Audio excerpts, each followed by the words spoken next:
Este programa é livre para todos os públicos.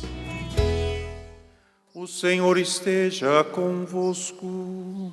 Ele está no meio de nós. Proclamação do Evangelho de Jesus Cristo, segundo Lucas.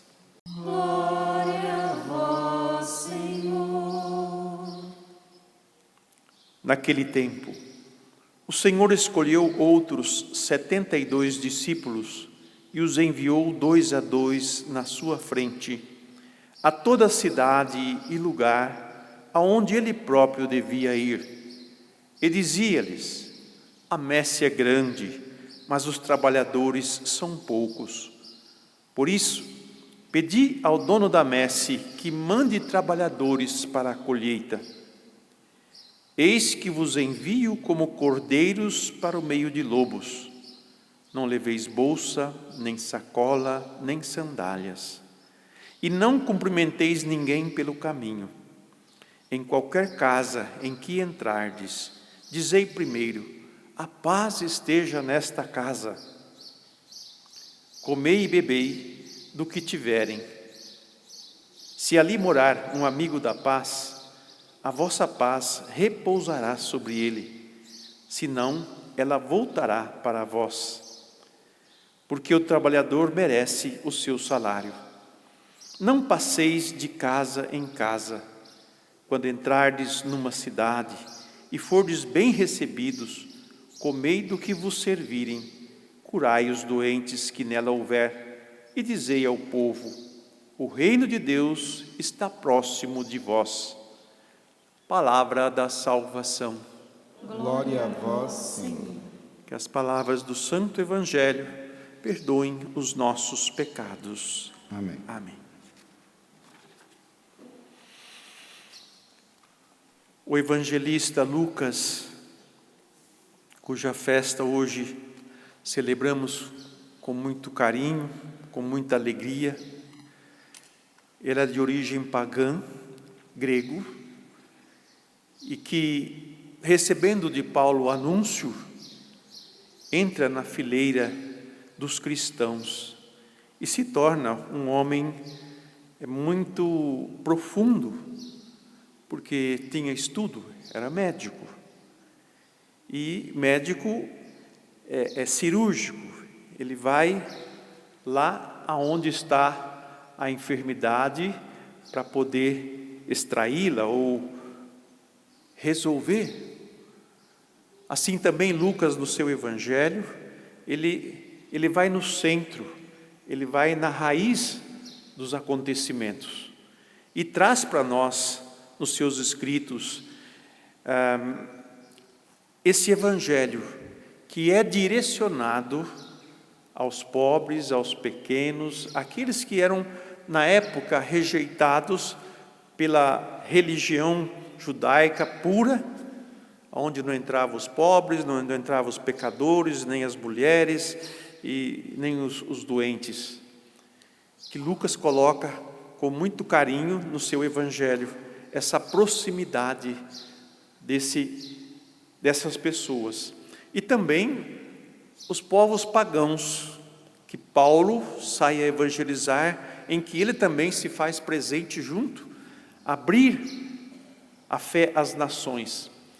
Com o seu evangelho e com o Atos dos Apóstolos, ele mostra para nós o genuíno evangelho, o anúncio feito por nosso Senhor, e também o caminho da igreja, os Atos dos Apóstolos, o desenvolvimento todo que começa em Jerusalém, depois vai para a região da Palestina e depois o mundo inteiro. É assim que Lucas vai escrevendo para nós esses acontecimentos. Mas o que ele nos traz neste evangelho é que Jesus não tinha só os 12 apóstolos, mas ele mostra os 72 discípulos, que Jesus os envia 2 a 2 à sua frente. E já no início, com pouca gente, Jesus já diz: a messe é grande, mas os operários são poucos. Por isso pedi ao dono da messe que mande operários para a sua colheita. E por incrível que pareça, meus irmãos, com toda a expansão da igreja, com todo o trabalho de evangelização, a messe ainda continua grande e os operários poucos. Hoje, pelos meios de comunicação, nós temos muitos anunciadores da palavra. Isso é bom, mas precisamos de mais pessoas, não só que anunciem a palavra nos púlpitos das igrejas e dos templos, mas de pessoas que vivam a palavra aonde estão.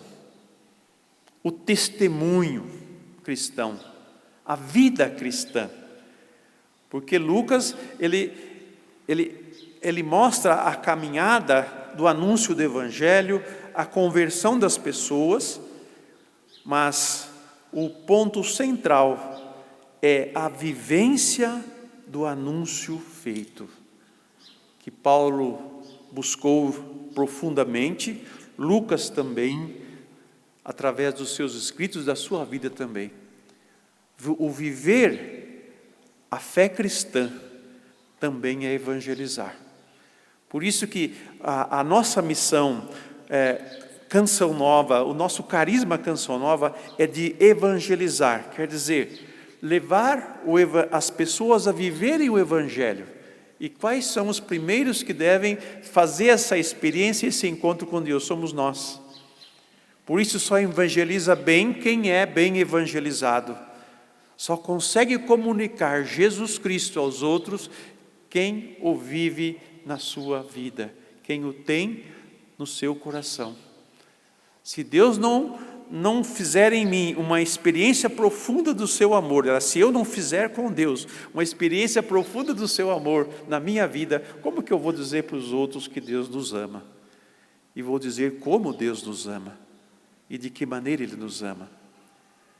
Mas o problema dos dias de hoje, em relação ao Evangelho, é um problema de escuta. Há muito barulho nos nossos ouvidos. E a gente se distrai muito com o barulho. É preciso ouvir com atenção, para que o Evangelho chegue a essa área complexa da nossa cabeça, cheia de barulho, e tenhamos o entendimento dele, e ele possa chegar até o nosso coração. E o Evangelho só se torna perfeito, dizia um pregador certa vez, quando ele entra pela cabeça, chega ao coração e vai até o bolso da gente. Vai até o despojamento, vai até a caridade, vai até o amor para com o próximo. Esse é o Evangelho, ele atinge o objetivo quando ele passa por essas três fases, né? Entendimento, vida e ação. É assim que funciona o anúncio do Evangelho. E Lucas coloca neste Evangelho para nós a disponibilidade do discípulo, né, que é de não se preocupar com nada, não levar muita bagagem, ser agradecido à acolhida que fizerem, agradecer o alimento que derem, porque todo trabalhador é digno do seu salário, e por incrível que pareça, não falta. Eu já fiz missão em Brasília, numa cidade satélite de Brasília, e nós passamos o dia inteiro na rua, batendo de porta em porta, fazendo o anúncio, e chegou na hora do almoço, teve almoço, chegou na hora da janta, teve janta. O trabalhador é digno do seu salário, e a gente tem que ser agradecido a Deus e despreocupado, porque o missionário, o evangelizador, o discípulo de Jesus, quando é enviado a uma missão, ele não tem que escolher em que casa vai ficar, ou o que é melhor, não, ele tem que ser desprovido dessas coisas, despreocupado dessas coisas, porque a única preocupação que eu digo que ele deva ter é com o anúncio do Evangelho, é fazer com que essa vida nova que Jesus trouxe chegue ao coração das pessoas. Então esse deve ser a nossa bagagem de anunciador, e não outra. Então Lucas coloca para nós estas coisinhas, né? Não levar bolsa, nem sacola, nem sandália, não cumprimentar ninguém pelo caminho. Esse não cumprimentar ninguém pelo caminho é próprio da tradição judaica, porque quando eles se encontravam, né, como eles moravam distantes um do outro, então tinha conversa para muito tempo, e aí eles demoravam muito conversando. Então, nesse sentido, quer dizer, não saudeis ninguém pelo caminho, quer dizer, não fique batendo boca, conversa com os outros e você tem uma missão para fazer. São coisas simples, mas que faz diferença no anúncio do Evangelho. E sempre ser portador da paz. O que mais nós precisamos nos dias de hoje é de paz. Primeiro, paz aqui dentro dessa cachola cheia de barulho, cheia de confusão. Paz no nosso coração para que possamos viver bem. E paz entre nós para que cessem os conflitos e tudo quanto mais tire de nós a alegria de viver. A leitura primeira que nós ouvimos hoje, Paulo conta um pouco da sua caminhada, onde ele sinaliza a presença de Lucas junto dele. Enquanto os outros, um foi para um lugar, outro foi para outro, o outro abandonou ele, e assim por diante. É o caminho do Evangelho. Cada um vai tomar a sua decisão, cada um vai tomar o seu rumo na vida. E eu espero que todos nós tomemos o rumo do Evangelho e o escutemos. Como nosso fundador, né, nos ensinou, né, estudar, meditar, né, cavocar, riscar, achar o miolo do Evangelho, o sentido mais profundo dele. Porque quando nós conhecemos, né, o cerne das coisas, o cerne do Evangelho, o profundo do Evangelho, ele se torna vida em nós. Assim Paulo fez com muito carinho, e todos aqueles que também o acompanharam, o fizeram. Que nós hoje, nesses dias em que estamos vivendo, sejamos também portadores genuínos do anúncio do Evangelho. Eram poucos no início, mas eram fervorosos e dedicados. Nós somos muitos, mas ainda precisamos de bons trabalhadores para a vinha do Senhor. E que o Espírito Santo dê a todos nós a graça dessa vocação, para que esteja onde estivermos, sejamos ali, portadores de um Evangelho e anunciadores dele, seja com as nossas palavras, seja com a nossa vida. A ele, o Senhor, seja dado a honra e a glória pelos séculos sem fim. Amém.